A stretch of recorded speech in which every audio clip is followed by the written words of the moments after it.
Au commencement, avant que vous ne soyez formés dans le ventre de votre mère, Dieu connaissait déjà votre nom, votre destinée et l'œuvre précise qu'il vous a confiée. Comme il est écrit dans Jérémie chapitre 1, verset 5, « Avant que je t'eusse formé dans le ventre de ta mère, je te connaissais, et avant que tu fusses sorti de son sein, je t'avais consacré, je t'avais établi prophète des nations. » Ces paroles ne sont pas réservées aux prophètes de l'Ancien Testament, elles sont une déclaration éternelle sur chaque vie humaine. Dieu ne vous a pas créé par hasard. Votre existence n'est pas le fruit du hasard ou d'une coïncidence, mais le résultat d'un plan divin précis. Pourtant, beaucoup marchent dans ce monde en ignorant leur véritable appel, se contentant de vivre selon les circonstances au lieu de vivre selon la vision du Créateur. Aujourd'hui, je vous invite à rester jusqu'à la fin, car nous allons ensemble découvrir comment débloquer ce plan parfait, comment briser les chaînes qui voilent votre mission et comment entendre clairement la voix de celui qui vous appelle. Si vous sentez au fond de vous que votre vie a plus de valeur que ce que vous voyez aujourd'hui, alors ce message est pour vous. Prenez un moment pour aimer cette vidéo, vous abonner à la chaîne Leader du Royaume 2 et activer la cloche pour ne manquer aucune révélation. Et surtout, écrivez en commentaire « Seigneur, révèle-moi mon appel ». Préparez-vous, car ce que vous allez entendre pourrait changer le cours de votre destinée spirituelle. Le plan de Dieu pour votre vie n'est pas un mystère qu'il garde jalousement, mais une vérité qu'il désire ardemment vous révéler. Dans Proverbes chapitre 19 verset 21, il est écrit « Il y a dans le cœur de l'homme beaucoup de projets, mais c'est le dessein de l'Éternel qui s'accomplit. » Cette parole nous rappelle que, quelles que soient nos ambitions ou nos choix, c'est le plan divin qui demeure éternel. Lorsque Jésus marchait sur cette terre, il affirma clairement dans Jean chapitre 4 verset 34 « Ma nourriture est de faire la volonté de celui qui m'a envoyé et d'accomplir son œuvre. » Même le Fils de Dieu ne se définissait pas par ses propres projets, mais par l'accomplissement de la mission reçue du Père. Pourtant, dans le monde actuel, beaucoup confondent réussite personnelle et accomplissement divin. Certains se laissent guider par la pression sociale, d'autres par la peur de manquer, oubliant que seul Dieu connaît le chemin qui mène à la vraie plénitude. Le véritable appel ne se mesure pas à la reconnaissance humaine, mais à l'alignement avec la volonté céleste. Ignorer ou négliger cette vérité, c'est risquer de vivre toute une vie dans la bonne direction aux yeux des hommes, mais à contre-courant du plan de Dieu. Aujourd'hui, l'Esprit veut nous ramener à cette base, connaître sa voix, discerner notre appel et marcher dans l'obéissance. C'est dans cette lumière que nous allons entrer dans les principes bibliques qui débloquent le plan divin. Le premier principe pour débloquer le plan de Dieu pour votre véritable appel, c'est chercher Dieu avant toute chose. Jésus a déclaré dans Matthieu chapitre 6 verset 33, « Cherchez premièrement le royaume et la justice de Dieu, et toutes ces choses vous seront données par-dessus. » Il n'a pas dit de chercher votre réussite, vos relations ou vos ambitions, mais de placer la recherche du royaume au sommet de vos priorités. C'est dans la présence de Dieu que votre appel se révèle, et non dans le tumulte de vos propres raisonnements. Trop de personnes passent leur vie à courir après ce qui brille aux yeux du monde, oubliant que seul celui qui vous a créé détient la carte de votre destinée. Lorsque Moïse était dans le désert, loin des regards et des honneurs de l'Égypte, il n'avait plus aucun plan pour lui-même. Mais c'est précisément là, dans ce lieu de dépouillement, que Dieu l'a rencontré à travers le buisson ardent. Exode chapitre 3 verset 4. La révélation de son appel n'est pas venue dans un banquet royal, mais dans un moment de saint recueillement devant la présence divine. Comprenez ceci, si vous voulez débloquer le plan de Dieu, il faut apprendre à mettre de côté le bruit du monde pour écouter la voix douce et subtile de l'Esprit.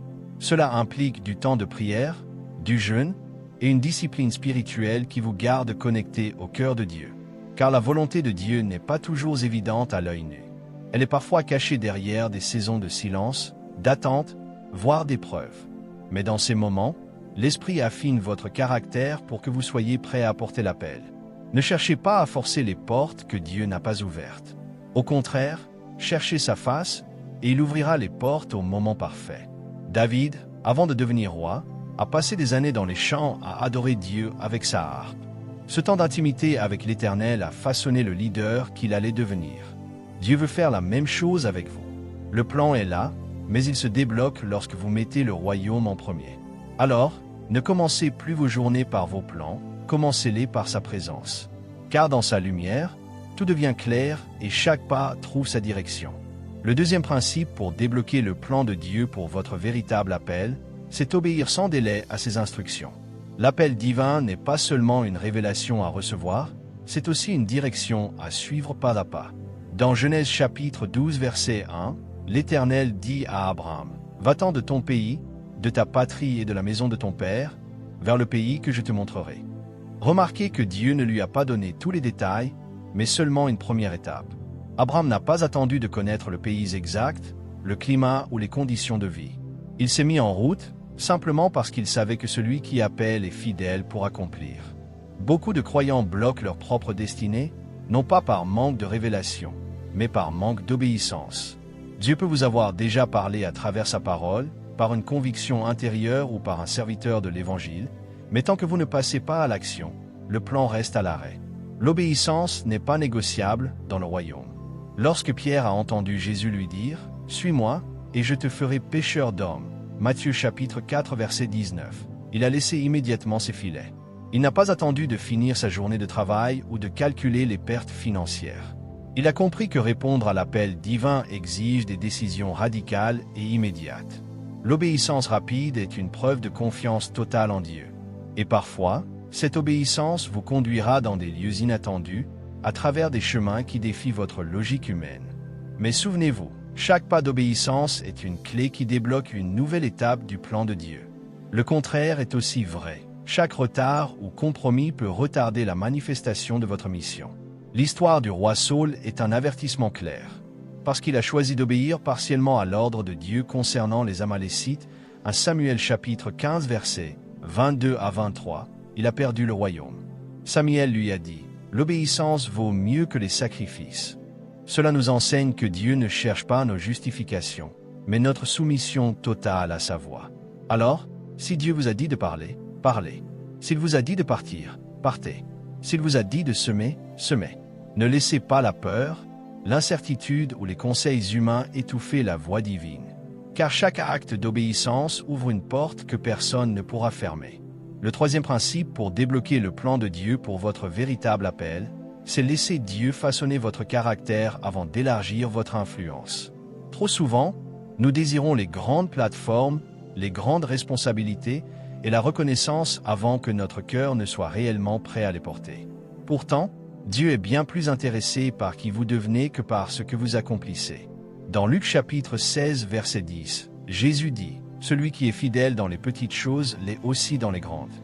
Ce verset révèle un principe clé du royaume. Avant que Dieu ne vous confie une grande mission, il vous teste dans les petites. Moïse a passé 40 années à garder les brebis de son beau-père avant de devenir le libérateur d'Israël. David a été oint roi alors qu'il n'était qu'un jeune berger, mais il a continué à servir dans l'humilité, à jouer de la harpe pour apaiser le roi Saül, et à protéger ses troupeaux avant de régner sur nation. Ces saisons cachées sont souvent incomprises, mais elles sont essentielles. Car l'appel de Dieu n'est pas seulement une position, c'est un poids spirituel. Et si votre caractère n'est pas affermi, ce poids peut vous écraser. Le fruit de l'esprit, tel que décrit dans Galates chapitre 5 versets 22 et 23, l'amour, la joie, la paix, la patience, la bonté, la bienveillance, la foi, la douceur, la maîtrise de soi, est la fondation sur laquelle le plan de Dieu peut s'ériger sans s'effondrer. Le problème aujourd'hui est que beaucoup veulent les dons sans le fruit. Mais Dieu sait que sans transformation intérieure, l'appel peut devenir une source de chute. Regardez Joseph. Avant de devenir gouverneur d'Égypte, il a dû passer par la trahison, l'esclavage et la prison. Ces épreuves l'ont façonné, ont brisé son orgueil de jeunesse et ont affiné sa capacité à pardonner. Ainsi, lorsqu'il a enfin été élevé, il a pu dire à ses frères dans Genèse chapitre 50 verset 20, « Vous aviez médité de me faire du mal. Dieu l'a changé en bien. » C'est cette maturité que Dieu recherche. Alors, si vous êtes dans une saison où votre appel semble bloqué, peut-être que ce n'est pas un retard, mais une formation. Laissez Dieu polir votre caractère comme l'or est raffiné dans le feu. Plus vous serez fidèle, humble et dépendant de lui, plus il pourra vous faire entrer dans la plénitude de votre appel sans que vous soyez détruit par le poids de la mission. Avant de recevoir la révélation complète de votre appel, vous devez comprendre que le royaume de Dieu fonctionne sur des vérités profondes, souvent voilées aux yeux de ceux qui ne cherchent pas ardemment. Ces vérités ne se discernent pas par la logique humaine, mais par l'illumination du Saint-Esprit à travers la parole. La première vérité cachée, c'est que votre appel n'est pas pour vous, mais pour servir les autres. Dans Éphésiens chapitre 4 versets 11 à 12, il est écrit que Christ a donné les uns comme apôtres, les autres comme prophètes, les autres comme évangélistes, les autres comme pasteurs et docteurs, pour le perfectionnement des saints en vue de l'œuvre du ministère et de l'édification du corps de Christ. Cela signifie que l'appel divin n'est pas un titre à exhiber, mais une fonction au service du royaume. Beaucoup pensent que répondre à l'appel de Dieu, c'est obtenir une position ou une reconnaissance. Mais la réalité biblique est que Dieu vous appelle pour être un canal par lequel sa grâce, sa vérité et sa puissance passent pour bénir les autres. Jésus lui-même a dit dans Marc chapitre 10 verset 45, « Car le Fils de l'homme est venu, non pour être servi, mais pour servir et donner sa vie comme la rançon de plusieurs. » Si le Maître lui-même a placé le service au-dessus de sa propre gloire terrestre, combien plus devons-nous adopter cette mentalité? Cela renverse la perspective. L'appel n'est pas centré sur ce que vous allez recevoir, mais sur ce que vous allez donner. Moïse n'a pas été envoyé vers Pharaon pour devenir célèbre, mais pour libérer un peuple. Esther n'a pas été faite reine pour son confort, mais pour sauver une nation. Et vous, ce que Dieu place entre vos mains n'est pas seulement pour votre bénédiction personnelle, mais pour accomplir un dessein qui touche d'autres vies. Cette vérité change tout, car elle vous pousse à mesurer vos décisions non pas en fonction de vos préférences, mais de leur impact sur ceux que Dieu vous confie. Plus vite vous comprendrez cela, plus vite vous verrez le plan de Dieu s'ouvrir devant vous, car le cœur de Dieu se révèle à ceux qui portent le fardeau des autres. La deuxième vérité cachée, c'est que votre appel se déploie pleinement dans la dépendance totale à Dieu. Dans Jean chapitre 15 verset 5, Jésus déclare « Je suis le CEP, vous êtes les sarments. Celui qui demeure en moi et en qui je demeure porte beaucoup de fruits, car sans moi vous ne pouvez rien faire. » Cette parole n'est pas simplement une belle image spirituelle, c'est un principe vital du royaume. Beaucoup de croyants reçoivent une vision de Dieu, mais essaient ensuite de l'accomplir par leur propre force, leur intelligence ou leurs connexions humaines. Le résultat, c'est l'épuisement, la frustration et parfois même l'abandon. L'appel divin ne peut pas être accompli avec des moyens purement humains, car il est conçu pour dépendre de la puissance surnaturelle de Dieu.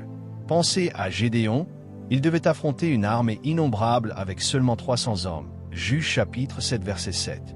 Dieu a réduit son armée précisément pour qu'il sache que la victoire ne viendrait pas de sa stratégie militaire, mais de la main de l'Éternel.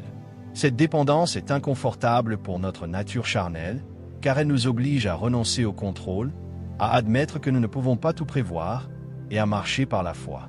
Mais c'est là que réside la force de votre appel, quand vous comprenez que vous êtes l'instrument, et que Dieu est le maître qui joue la mélodie. Cette vérité détruit l'orgueil spirituel et nous garde dans l'humilité. Paul lui-même confesse dans 2 Corinthiens chapitre 12 verset 9 que Dieu lui a dit « Ma grâce te suffit, car ma puissance s'accomplit dans la faiblesse. » Ce n'est pas un hasard si Dieu choisit souvent les faibles pour confondre les forts et les choses folles pour confondre les sages. 1 Corinthiens chapitre 1 verset 27. Plus vous êtes conscient que vous ne pouvez rien sans lui, plus vous lui laissez l'espace pour agir puissamment à travers vous. Cette dépendance n'est pas une limitation, mais une libération. Elle vous affranchit de la pression de réussir par vos propres moyens et vous ancre dans la certitude que celui qui a commencé cette œuvre est fidèle pour la mener à son terme. Si vous voulez débloquer le plan de Dieu, apprenez à vous appuyer totalement sur lui, à chercher sa direction avant chaque décision et à reconnaître que chaque fruit porté dans votre vie est le résultat de sa main et non de vos seuls efforts. La troisième vérité cachée, c'est que votre appel est protégé par le timing parfait de Dieu. L'une des plus grandes erreurs que beaucoup commettent, c'est de confondre l'appel avec la saison de son accomplissement. Recevoir la révélation de ce que Dieu veut faire à travers vous ne signifie pas que c'est pour maintenant. Dans Ecclésiaste chapitre 3 verset 1, il est écrit « Il y a un temps pour tout, un temps pour toutes choses sous les cieux. » Cela signifie que Dieu, dans sa sagesse infinie, orchestre non seulement le quoi, mais aussi le quand de votre destinée. Prenons l'exemple de David, ou un roi alors qu'il n'était encore qu'un adolescent, il a pourtant attendu des années avant de s'asseoir sur le trône. Pendant ce temps, il a affronté des lions, des ours, un géant nommé Goliath, et même la jalousie meurtrière du roi Saul. Ces saisons d'attente n'étaient pas un blocage, mais une préparation. Dieu utilisait chaque épreuve pour affermir son courage, sa foi et son discernement. Si David était monté sur le trône immédiatement, Sans ce processus, il aurait peut-être manqué de la maturité nécessaire pour régner selon le cœur de Dieu. Le plan divin n'est jamais en retard, mais il n'est jamais en avance non plus. Ce timing parfait protège votre appel des attaques prématurées, des opportunités toxiques et même de vos propres impulsions. Regardez Joseph. Ses rêves lui avaient été donnés très tôt, mais il a fallu passer par la fosse, la maison de Potiphar et la prison avant que l'accomplissement ne vienne. Pourquoi? Parce que Dieu préparait non seulement l'homme, mais aussi la scène sur laquelle il allait manifester sa gloire.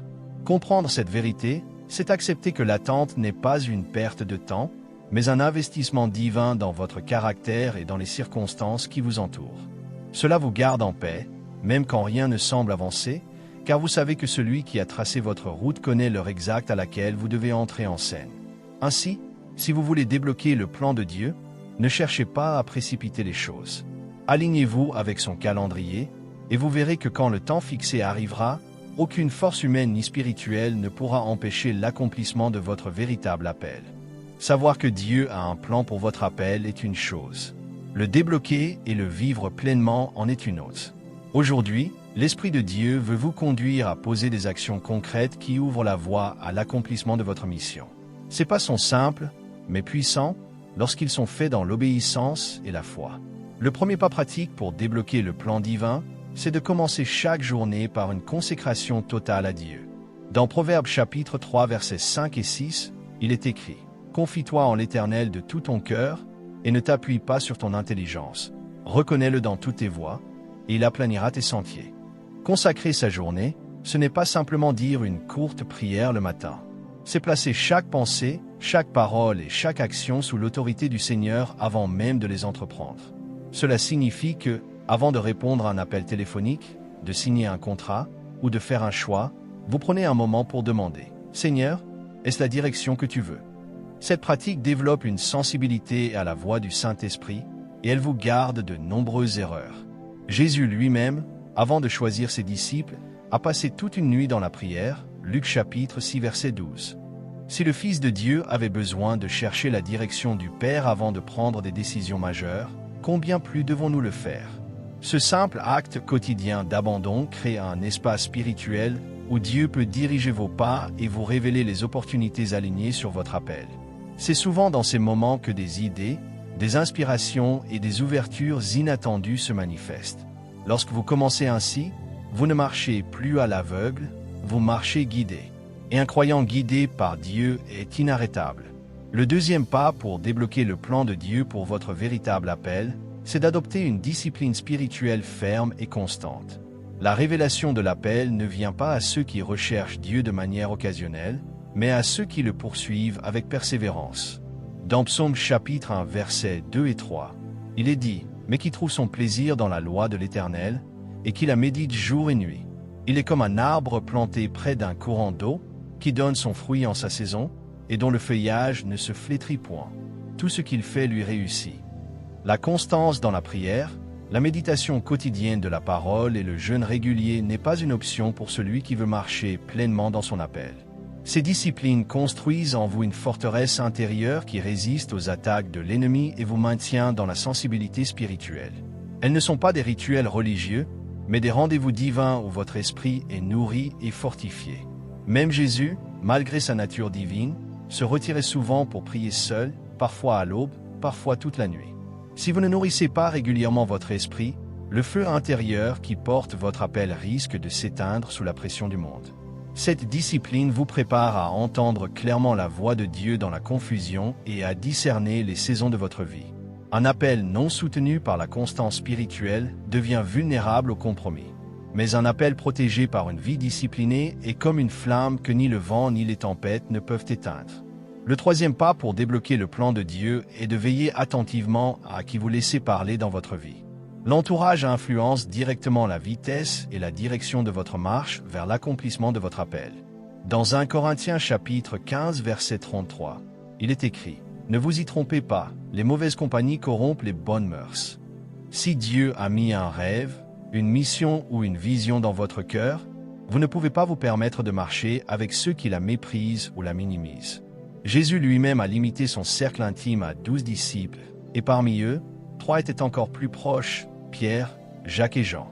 Non pas qu'il rejetait les autres, mais il savait que certains moments et certaines révélations ne peuvent être partagés qu'avec ceux qui sont spirituellement préparés à les recevoir. L'entourage juste va vous encourager, vous corriger avec amour et vous rappeler les promesses de Dieu quand vous serez tenté d'abandonner. À l'inverse, un entourage toxique peut étouffer la foi, semer le doute et détourner votre attention de la mission. Choisir ses relations, c'est protéger son appel. Cela peut signifier mettre de la distance avec certaines personnes, même si elles sont proches affectivement, si elles ne partagent pas la vision divine pour votre vie. Car dans le royaume, marcher avec les bonnes personnes est un accélérateur, tandis que marcher avec les mauvaises est un frein invisible mais puissant. Ainsi parle l'Esprit de Dieu. Mon enfant, je t'ai formé avec intention et j'ai déposé en toi un appel que personne ne pourra voler. Mais sache que cet appel ne se débloquera pas par la force de ton bras ni par la sagesse de ton esprit, mais par ta soumission à ma volonté. J'ai vu tes larmes, tes prières et tes frustrations. Je sais que tu t'es demandé pourquoi certaines portes restent fermées alors que tu désires sincèrement me servir. Mais je te dis aujourd'hui, ce que je ferme, je le ferme pour te protéger, et ce que j'ouvre, aucun homme ne pourra le fermer. Le temps que tu appelles retard est pour moi un temps de préparation. Je taille ton caractère comme l'artisan taille la pierre pour qu'elle prenne la forme exacte qui lui permettra de tenir dans la construction. Mon enfant, ne regarde pas aux autres qui semblent avancer plus vite, car leur course n'est pas la tienne. Je t'ai assigné un chemin unique, et ce chemin est jalonné de rendez-vous divins que j'ai préparés depuis l'éternité. Ne crains pas le silence, car dans le silence, je parle aux profondeurs de ton être. Ne crains pas les détours, car dans les détours, je te montre des aspects de moi que tu n'aurais jamais connus autrement. L'heure vient, et elle est proche, où je manifesterai publiquement ce que j'ai bâti en secret. Ceux qui t'ont sous-estimé verront que c'est ma main qui t'a conduit. Ceux qui t'ont oublié entendront ton nom dans des lieux où je l'aurai placé. Mais je t'avertis aussi, lorsque je t'élèverai, reste humble. Souviens-toi que je t'appelle non pour que tu sois servi, mais pour que tu serves et que tu portes beaucoup de fruits. Et ce fruit demeurera si tu restes attaché à moi. Prépare-toi donc, car je vais t'envoyer là où tu n'avais jamais imaginé aller, vers des personnes que tu n'avais jamais prévu de rencontrer, et je te donnerai les paroles, la sagesse et la faveur nécessaires. Ne doute plus. Tiens-toi prêt, car la saison du déblocage commence. Nous avons vu ensemble que débloquer le plan de Dieu pour votre véritable appel n'est pas une question de chance ou de hasard, mais un chemin intentionnel de recherche, d'obéissance, de formation intérieure et de dépendance totale à Dieu. Le Seigneur vous rappelle aujourd'hui que votre appel n'est pas pour votre gloire personnelle, mais pour l'extension de son royaume et l'édification de ceux qu'il place sur votre route. Peut-être êtes-vous dans une saison où tout semble figé, où les portes restent closes et où le silence du ciel vous pèse. Mais sachez que ce silence n'est pas une absence. Il est souvent le signe que Dieu est en train de poser les dernières pierres avant de vous propulser dans la mission pour laquelle il vous a façonné. Alors, gardez vos yeux fixés sur lui, cultivez une intimité profonde avec sa présence et marchez dans une obéissance immédiate à ses instructions. Le moment vient où tout s'éclairera et vous verrez que rien de votre histoire n'a été perdu. L'heure est à la foi, à la persévérance et à l'attente confiante. Père éternel, Créateur du ciel et de la terre, je viens devant toi aujourd'hui avec un cœur humble et reconnaissant. Merci pour le souffle de vie, merci pour chaque saison de ma vie, même celle que je n'ai pas comprise. Merci pour le plan parfait que tu as conçu avant même que je ne voie le jour. Aujourd'hui, Seigneur, je te présente mon cœur, mes pensées, mes projets et mes désirs. Je choisis de les déposer à tes pieds, car je reconnais que tes voies sont plus hautes que mes voies et tes pensées plus grandes que mes pensées. Père, ouvre mes yeux spirituels afin que je voie clairement le chemin que tu as tracé pour moi. Éloigne de mon esprit toute confusion, tout doute et toute peur qui m'empêche de répondre à ton appel. Remplis-moi de ton Esprit Saint afin que je sois sensible à ta voix et prompt à obéir. Seigneur Jésus, toi qui as accompli parfaitement la volonté du Père sur la terre, enseigne-moi à marcher dans tes traces. Brise en moi toute forme d'orgueil, toute dépendance à mes propres forces, et apprends-moi à me reposer entièrement sur toi. Si je suis tenté de précipiter les choses, rappelle-moi que ton timing est parfait. Si je me sens oublié ou ignoré, enveloppe-moi de ton amour pour que je sache que je suis toujours au centre de ton plan. Saint-Esprit, toi qui es le consolateur, le guide et la lumière de mon chemin, viens remplir chaque espace de ma vie. Inspire mes décisions, Conduis mes pas et aligne mes relations afin qu'elles soient en accord avec ma mission divine. Aide-moi à discerner les saisons et à reconnaître les portes que tu ouvres et celles que tu fermes. Père, je t'élève ma vie entière et je t'invite à faire de moi un instrument entre tes mains. Utilise mes dons, mes talents, mes expériences et même mes épreuves pour toucher des vies et accomplir ton dessein éternel. Donne-moi la persévérance de Joseph, le courage de David, la foi d'Abraham et l'humilité de Moïse. Rends-moi fidèle dans les petites choses afin que je sois prêt pour les grandes missions que tu as préparées. Seigneur, protège mon appel des attaques de l'ennemi, des distractions du monde et des découragements. Couvre-moi de ton armure spirituelle afin que je sois debout dans le jour mauvais et qu'après avoir tout surmonté, je tienne ferme. Aujourd'hui, je fais cette déclaration. Je choisis de chercher premièrement ton royaume et ta justice. Je choisis d'obéir immédiatement à ta voix. Je choisis de te laisser façonner mon caractère jusqu'à ce que je reflète pleinement le Christ en moi. Je choisis de marcher selon ton calendrier et non le mien. Et je déclare par la foi que les verrous qui retenaient mon appel sont brisés, que les portes que tu as préparées s'ouvrent et que la lumière de ton plan brille sur ma vie dès maintenant. Reçois toute la gloire, Seigneur, car tout vient de toi, tout est par toi et tout est pour toi. Au nom puissant de Jésus-Christ, je prie et je crois. Amen.